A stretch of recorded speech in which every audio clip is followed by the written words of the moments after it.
Hai,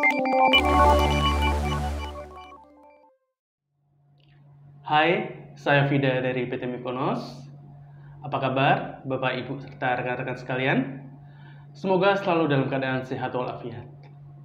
Pada pertemuan kali ini, saya akan berbagi dengan Bapak Ibu sekalian mengenai materi tentang pembersihan lensa pada mikroskop. Nah, seperti kita tahu bahwa lensa mikroskop adalah salah satu hal yang terpenting pada sebuah mikroskop.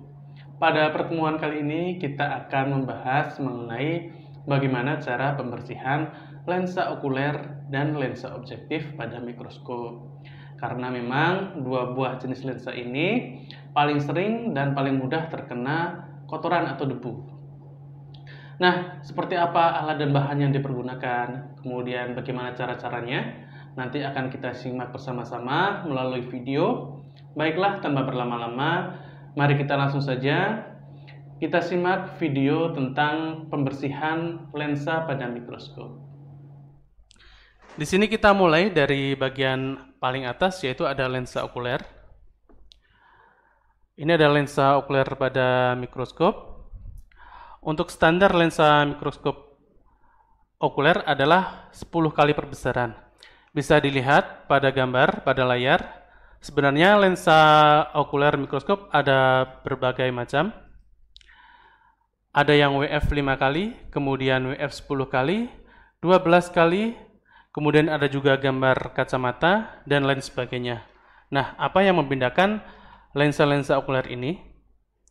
Baiklah, pada lensa okuler ini bisa kita lihat untuk WF itu adalah artinya wide field atau bidang pandang. Jadi perbesarannya itu 10 kali. Kemudian garis miring biasanya ada numerikal yang berbeda, ada 18 mili, ada sekian belas mili, itu menandakan diameter dari lensa okulernya. Semakin lebar, semakin besar numerikal yang ada di sini, maka bidang pandang yang akan kita dapat semakin luas atau semakin lebar. Kemudian pada gambar kacamata yang ada di lensa okuler, itu menandakan adalah bahwa orang yang menggunakan kacamata bisa langsung menggunakan mikroskop tanpa harus melepas kacamatanya. Jadi ketika kita menggunakan kacamata, kemudian menggunakan mikroskop yang ada tanda kacamatanya, itu kita bisa langsung menggunakan mikroskop untuk pengamatan tanpa harus melepas dahulu. Lensa objektif ini hampir sama dengan lensa okuler. Dia mempunyai kode-kode atau numerical. Nah, kode-kode ini berbeda di setiap perbesaran lensa objektif. Untuk lensa objektif sendiri terdiri dari banyak sekali perbesaran, dimulai dari 4 kali, kemudian 10 kali, kemudian 20 kali, 40 kali, sampai 100 kali perbesaran. Namun yang paling umum, perbesaran dari lensa objektif ini yaitu 4 kali, 10 kali, 40 kali, dan 100 kali perbesaran. Nah, bisa dilihat pada layar, pada bagian atas adalah merek, yaitu yang digambar adalah merek Nikon. Kemudian plan atau aponya itu adalah menjelaskan tipe dari lensa objektif itu sendiri. Kemudian di baris ketiga ada perbesarannya, yaitu 60 kali. Kemudian ada titik 140, itu adalah aperture atau besaran cahaya yang kita butuhkan untuk melihat dengan lensa objektif ini. Kemudian setelah itu ada perbesaran, ada kejelasan dengan menggunakan minyak imersi, oil, itu menandakan bahwa dia bisa digunakan dengan menggunakan minyak imersi. Kemudian di bawahnya lagi, baris keempat ada Ditch Edge, itu adalah kelas atau aplikasi pada mikroskopnya. Kemudian selanjutnya ada pada baris paling bawah, ada logo Infinity, atau angka 8 yang terbalik, itu menandakan bahwa fokus dari lensa ini tidak terbatas, jadi bisa digunakan pada jenis mikroskop apapun. Berbeda dengan lensa objektif yang tidak menggunakan Infinity, dia hanya bisa fokus pada pengukuran tertentu. Kemudian setelahnya ada keterangan 0.17, itu adalah menandakan cover glass yang bisa kita pergunakan. Jadi setiap cover glass yang kita gunakan untuk pengamatan itu mempunyai perbesaran yang berbeda-beda. Nah, untuk penggunaan lensa objektif ini kita anjurkan untuk menggunakan perbesaran maksimal 0,17. Kemudian ada WD atau weight dimension yaitu 0,21. Kemudian pada bawahnya lagi ada warna berupa warna biru. Nah, warna ini bertujuan untuk mempermudah pengenalan ketika logo angka yang ada di lensa objektif hilang. Jadi kita tidak tahu perbesaran ini berapa. Nah, kita bisa mengenalinya dengan warna-warna tersebut. Jadi di bawah juga sudah ada kolom untuk keterangan warnanya. Jadi untuk kode warna hitam itu adalah perbesaran 1 kali. Kemudian warna grey itu 2 kali. 4 kali menggunakan warna merah. Yellow itu adalah kuning pada perbesaran 10 kali. Kemudian 20 kali warna hijau. Kemudian 40 dan 50 kali itu menggunakan warna biru. Kemudian 60 kali adalah warna biru tua. Sementara untuk 100 kali perbesaran warna putih. Jadi kalau Bapak dan Ibu, teman-teman semua menggunakan lensa objektif yang sudah lama, yang sudah tidak ada keterangan numerikalnya, bisa dilihat pada warna-warna tersebut. Nah, selanjutnya yaitu cairan yang bisa digunakan untuk membantu penglihatan menggunakan lensa objektif ini. Jadi pada beberapa mikroskop itu ada warna-warna tersendiri yang bisa digunakan. Hitam itu untuk minyak saja. Kemudian untuk lingkar yang menggunakan warna putih itu bisa menggunakan air. Kemudian untuk yang warna orange itu menggunakan glycerin. Kemudian untuk yang warna merah itu bisa menggunakan air atau oil atau glycerin. Penyebab masalah yang sering timbul pada mikroskop ini biasanya ada 3 hal. Yang pertama yaitu disebabkan karena debu, kemudian yang kedua disebabkan karena cairan, kemudian yang ketiga yaitu disebabkan karena fungi atau jamur. Nah, saya jelaskan satu persatu. Yang pertama adalah debu. Debu ini biasanya berasal dari partikel-partikel yang ada di ruangan. Jadi debu ini bisa merusak bagian-bagian lensa ketika dia menempel pada permukaan lensa, kemudian tidak dibersihkan. Selanjutnya, debu ini juga bisa merusak pada bagian-bagian mekanik pada mikroskop. Biasanya, kerusakan pada mekanik ini dikarenakan debu menempel pada bagian-bagian pelumas yang ada di mekanik mikroskop. Kemudian mikroskop tidak atau jarang dibersihkan atau diberi pelumas, sehingga debu-debu ini akan mempengaruhi fungsi pelumas, sehingga pelumas menjadi kering dan susah untuk digerakkan. Kemudian selanjutnya yaitu adalah cairan imersi atau cairan pewarna. Nah, untuk cairan pewarna ini biasanya masalah ini timbul pada lensa objektif perbesaran 100 kali. Karena memang untuk perbesaran 100 kali ini diperlukan bantuan berupa minyak untuk memperfokus atau mempertajam gambar yang akan kita dapat. Nah, cairan ini biasanya menempel pada bagian 100 kali, cuman pada beberapa kasus dia bisa menempel pada perbesaran 40 kali. Hal ini disebabkan biasanya ketika kita menggunakan perbesaran 100 kali, kita tidak bisa langsung mendapat fokus dari apa yang akan kita lihat.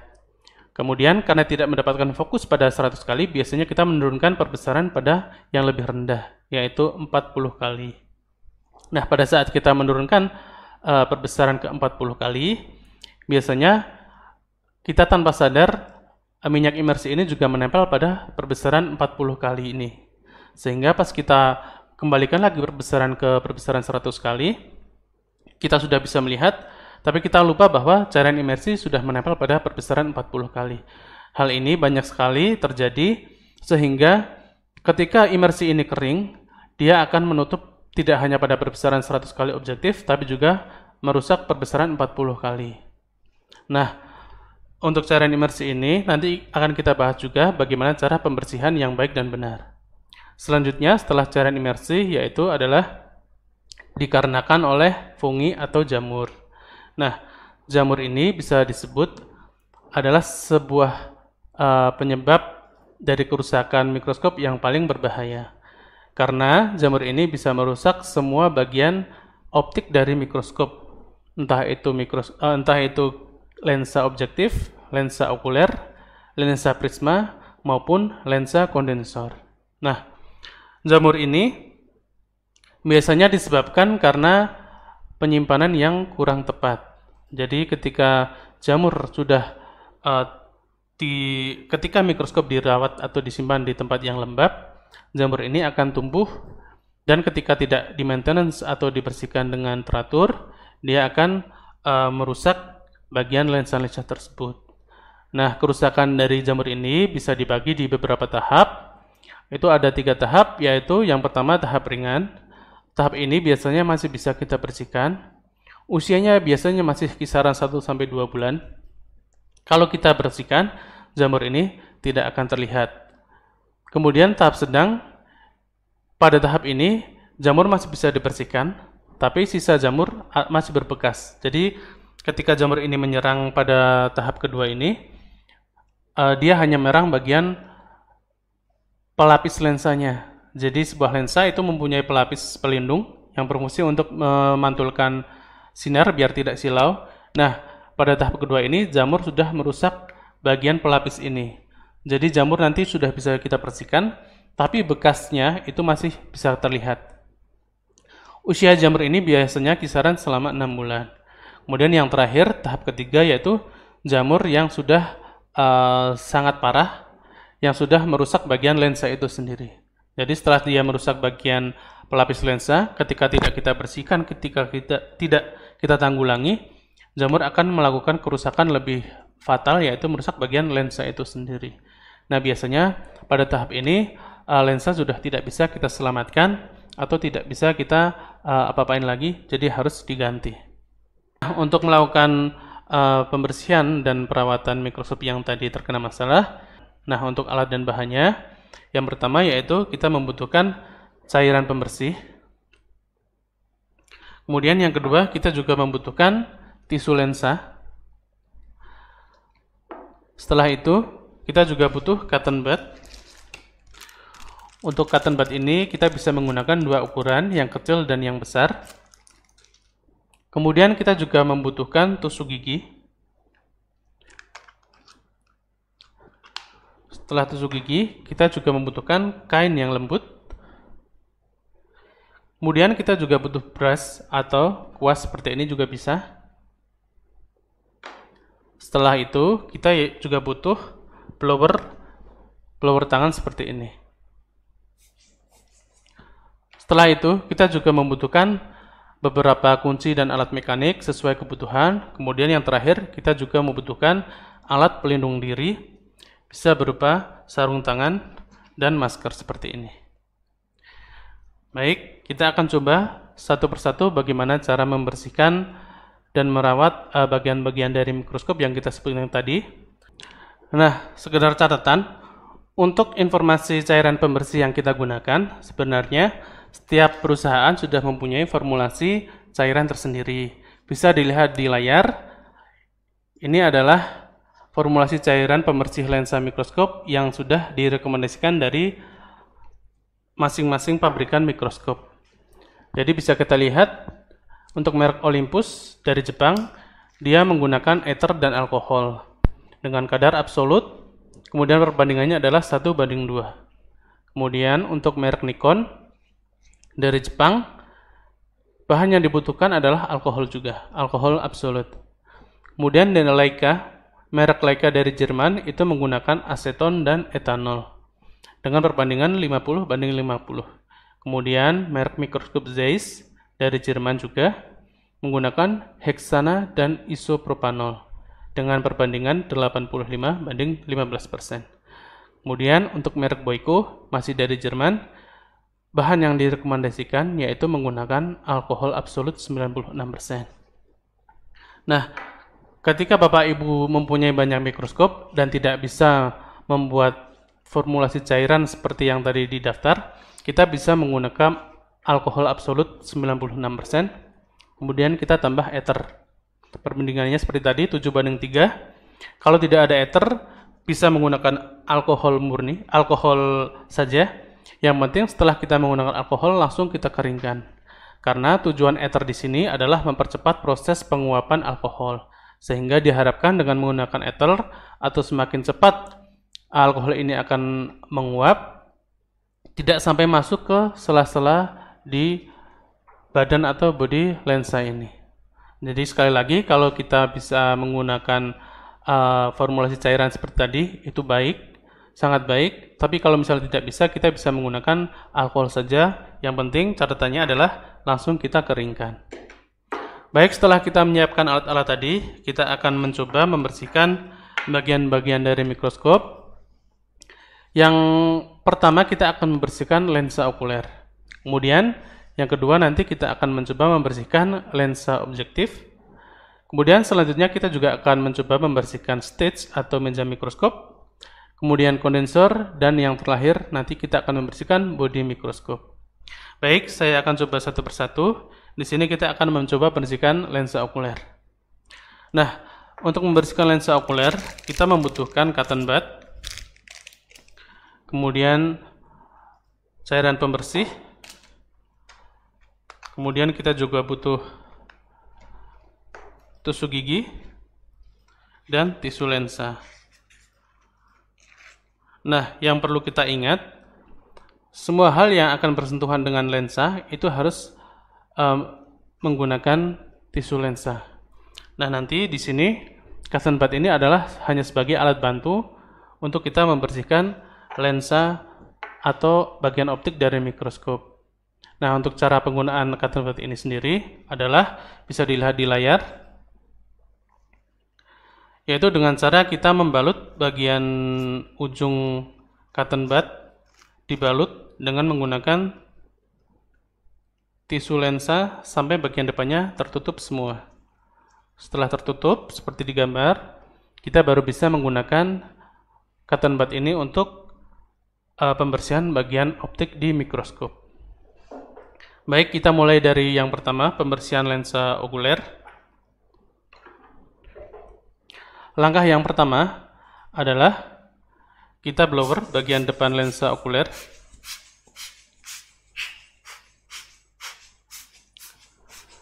Tujuannya adalah untuk menghilangkan debu-debu yang menempel pada permukaan lensa. Kita blower semuanya bagian depannya. Setelah kita blower, baru kita menggunakan cotton bud yang sudah dilapisi tisu lensa. Nah, untuk melakukan pembersihan ini ada cara tersendiri, yaitu kita melakukan pembersihan dari tengah, kemudian melingkar sampai ke bagian paling ujung. Bisa kita lihat di layar cara pembersihannya. Jadi kita lakukan pembersihan dari bagian tengah, kita tekan perlahan, kemudian kita lakukan gerakan memutar searah jarum jam sampai ke bagian paling ujung. Nah, kita bisa melakukan langkah ini selama berulang-ulang sampai lensa bersih. Nah, kemudian setelah kita melakukan langkah tersebut, karena kita melakukan proses tadi dari tengah ke pinggir, otomatis debu-debu itu akan menempel pada bagian sudut-sudut yang berada di ujung lensa ini. Nah, untuk membersihkannya, kita menggunakan tusuk gigi yang sudah kita lapisi dengan cotton bud seperti tadi. Jadi, ini adalah tusuk gigi, sudah kita lapisi dengan tisu lensa. Setelah itu, kita bisa menggunakan untuk membersihkan bagian sudut-sudut dari lensa okuler. Jadi, caranya seperti ini.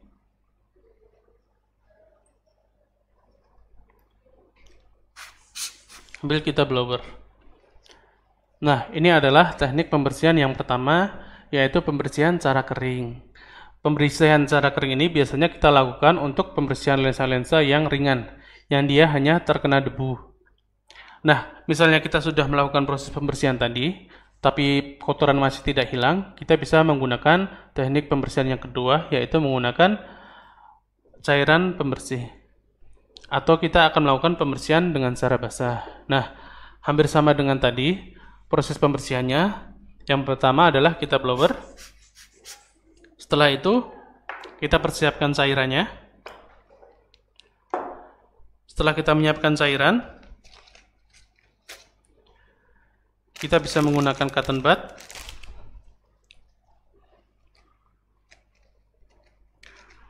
Kemudian kita celupkan ke cairan pembersih tadi. Setelah kita celupkan, jangan dulu kita pergunakan, tapi kita tiriskan dulu di tisu lensa. Tujuannya adalah agar cotton bud ini tidak terlalu basah atau cukup lembab saja. Nah, setelah itu kita tutup cotton bud ini dengan tisu lensa sama seperti tadi sampai bagian depan tertutup semua. Nah, setelah ini baru kita bisa menggunakan cairan pembersih untuk melakukan pembersihan yang lebih pada lensa okuler. Caranya sama seperti tadi, dari tengah ke pinggir. Setelah itu, karena kita menggunakan cairan, jangan lupa kita langsung mengeringkannya dengan tisu yang masih bagus. Jadi kita lipat seperti ini. Kemudian kita keringkan.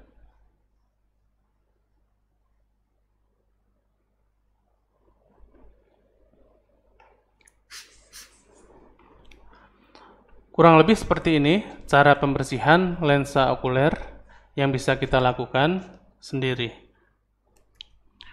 Baik, untuk selanjutnya kita akan mencoba pembersihan lensa objektif. Nah, untuk pembersihan lensa objektif ini kita membutuhkan beberapa alat dan bahan, kurang lebih sama dengan pembersihan lensa okuler tadi, yaitu kita membutuhkan cairan pembersih, kemudian kita membutuhkan cotton bud. Setelah itu kita juga butuh tisu lensa dan juga blower tangan. Caranya, kita lepas lensa objektif dari mikroskop. Setelah itu kita hadapkan lensa objektif ke bawah, ke atas seperti ini. Setelah itu baru kita blower bagian depannya.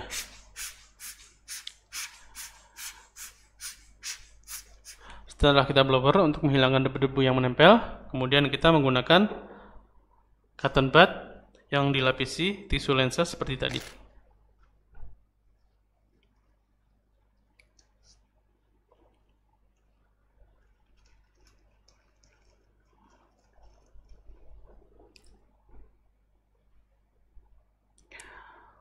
Untuk perbesaran lensa objektif 10 dan 4 kali, biasanya bagian depan ini, point lensnya itu lebih lebar, jadi kita bisa menggunakan cotton bud yang besar. Sementara untuk perbesaran 40 kali dan 100 kali, biasanya point lensnya ini lebih kecil. Kita bisa menggunakan cotton bud yang lebih kecil, atau bisa langsung menggunakan tusuk gigi yang sudah dilapisi dengan cotton bud. Untuk yang saya bersihkan ini adalah lensa objektif 10 kali, jadi kita menggunakan cotton bud seperti ini.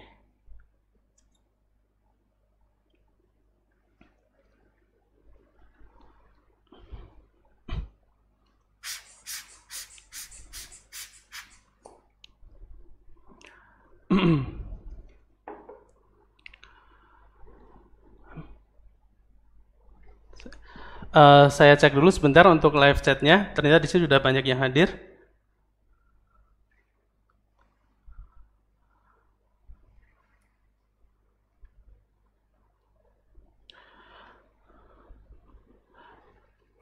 Baik, untuk yang live chat nanti akan kita bahas satu persatu setelah kita demonstrasi.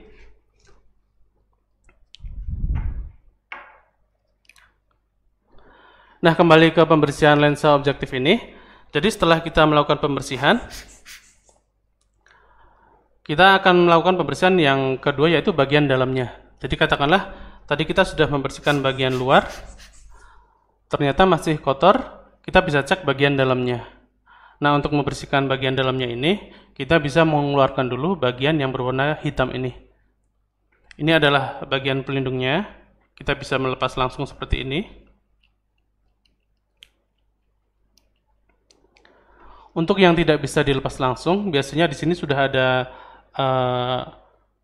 untuk penguncinya berupa minus, strip, atau lubang 2. Nah, untuk yang berlubang atau ada minusnya itu, kita harus menggunakan kunci khusus. Sementara untuk yang tidak ada lubangnya seperti ini bisa kita lepas langsung seperti ini. Nah, setelah kita lepas seperti ini, baru kita bisa melakukan proses pembersihan pada bagian dalam lensa objektif.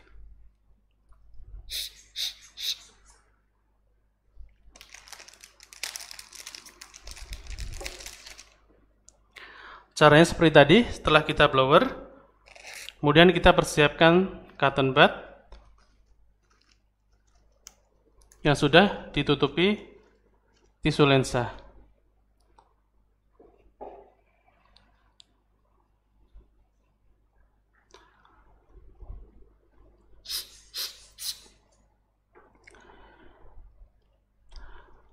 Setelah itu kita bisa mengecek sudah bersih atau belum. Kita bisa menggunakan beberapa cara. Langkah yang paling mudah adalah kita menggunakan background yang berwarna putih, kemudian kita bisa cek langsung lensa objektif ini ke background yang tadi kita pakai. Jadi seperti ini. Ini kita bisa melihat apakah lensa ini sudah bersih atau belum dengan cara kita membandingkan dengan background yang berwarna putih. Jika sudah bersih, kita bisa memasukkan kembali penguncinya. Kemudian kita pasang pada mikroskop. Jika belum bersih, sama seperti tadi, kita bisa melakukan proses pembersihan yang selanjutnya, yaitu menggunakan cairan pembersih.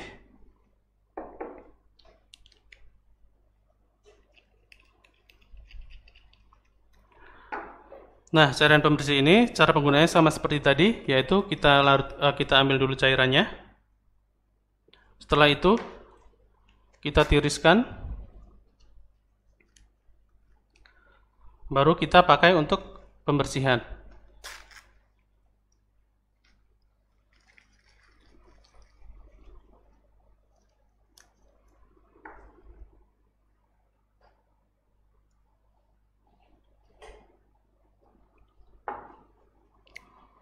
Jangan lupa setiap kali kita menggunakan cairan pembersih, selalu kita keringkan dengan tisu yang baru supaya cairan tidak masuk ke sela-sela atau celah-celah yang ada di lensa objektif ini. Nah, setelah itu kita bisa cek lagi. Setelah bersih, bisa kita kembalikan ke mikroskop. Nah, untuk pembersihan pada minyak imersi biasanya ada sedikit perbedaan. Jadi biasanya setelah kita menggunakan minyak imersi pada mikroskop, hal yang pertama bisa kita lakukan adalah kita menggunakan tisu lensa yang kering.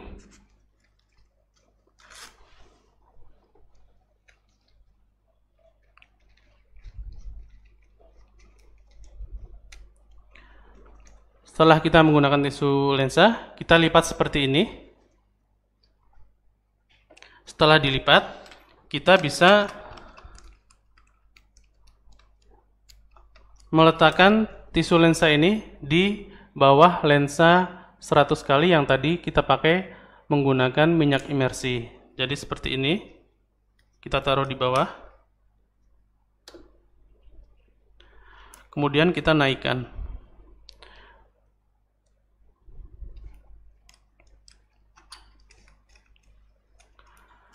Nah, caranya seperti ini.